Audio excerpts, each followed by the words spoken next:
The rain splattered against the windscreen before the wipers swiped the glass clean, patting the water down into a splashy trough above the dashboard. Beyond, the car headlights picked out the narrow country lane rolling out of the darkness, the high hedges on either side giving it the feel of driving through a tunnel. Rebecca rubbed her forehead. Another headache. Probably due to the idiot who had spent the last 5 miles behind her, his headlights blazing away in her rearview mirror. Or exhaustion from driving non-stop from London. There was definitely no other reason for her headache. OK, so she'd been having them almost daily since the accident, but that was no reason to go and see a doctor, no matter what Mark said. Rebecca felt a flush of anger. Mark should be with her now, paying the traditional bi-monthly visit to her parents in Chilbury. He had an excuse, of course. He always had an excuse. There was a crisis at work and he had volunteered to work late to sort it out, as usual. Slosh, thwack. Slosh, thwack. Slosh, thwack. The radio hissed as it lost the signal for the world tonight. It didn't matter. Rebecca already knew what the news would be. It would be all about the invasion of Iraq. The television news had been full of nothing else for weeks. Journalists in flak jackets reporting live from hotel rooms, interspersed with infrared footage of green blobs flashing back and forth over a burning city.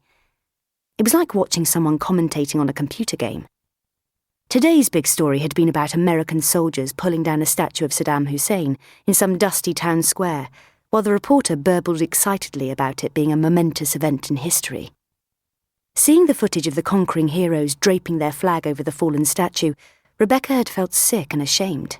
He'd be handing out chocolate bars next. Slosh, thwack. Slosh, thwack. Slosh, thwack. Rebecca twisted the dial for Radio 1. A plaintive piano riff emerged from the speakers, introducing Beautiful by Christina Aguilera.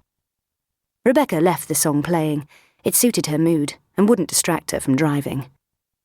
Slosh, thwack. Slosh, thwack. Slosh, thwack.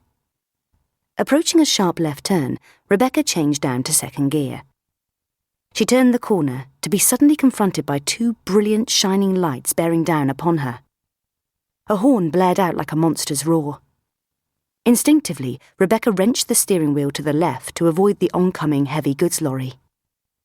The left-hand side of her car went into the hedge, leaves and brambles scraping along the side. Her heart pounding, Rebecca remembered, too late, to apply the brakes. The front of her car smashed into the grille of the lorry and the windscreen shattered into a million beads of glass. The impact threw Rebecca forward, her seatbelt tightening so much it crushed the wind out of her lungs. Barely a second later, Rebecca found herself being thrown to the side as her car rolled over. Rebecca had a brief sense memory of being on a theme park roller coaster ride. She had never liked roller coaster rides. Her only other thought was to observe with wry amusement that this was like something out of Casualty. The next thing she knew, she was lying in her seat, gazing across a muddy field. Lying in her seat? Her seat had been upturned and her weight rested on her back. But if she was still inside the car, why could she feel the rain upon her face? She couldn't feel any pain, though, which was a relief. Rebecca cursed herself. How many times had her mother moaned on the telephone about lorries using the village as a shortcut, even though the council had installed speed cameras? It was an accident waiting to happen, she'd said. Turned out she'd been right. Rebecca wondered why everything in the field had an orange hue, as though lit by a street lamp. A second later, everything went dark, before lighting up again with the same orange hue. The lorry must have activated its warning lights. What had happened to the lorry driver? For a moment, Rebecca hoped that he'd been hurt. It would serve him right, before banishing the thought. She'd been very lucky not to be injured. But if she was okay, why couldn't she move? Rebecca tried wriggling in her seat. Her seatbelt was so tight she could hardly breathe, but nothing happened. She wanted to wipe the rain out of her eyes, but for some reason her hands didn't respond. She began to wonder whether she might have been hurt after all. Outside the car, the orange light blinked back on. Now that was weird. About 6 meters away, in the field, stood a statue, like what might be found in a graveyard or a Roman museum. The statue was of a young woman with coiled hair wearing a flowing robe. It had 2 wings,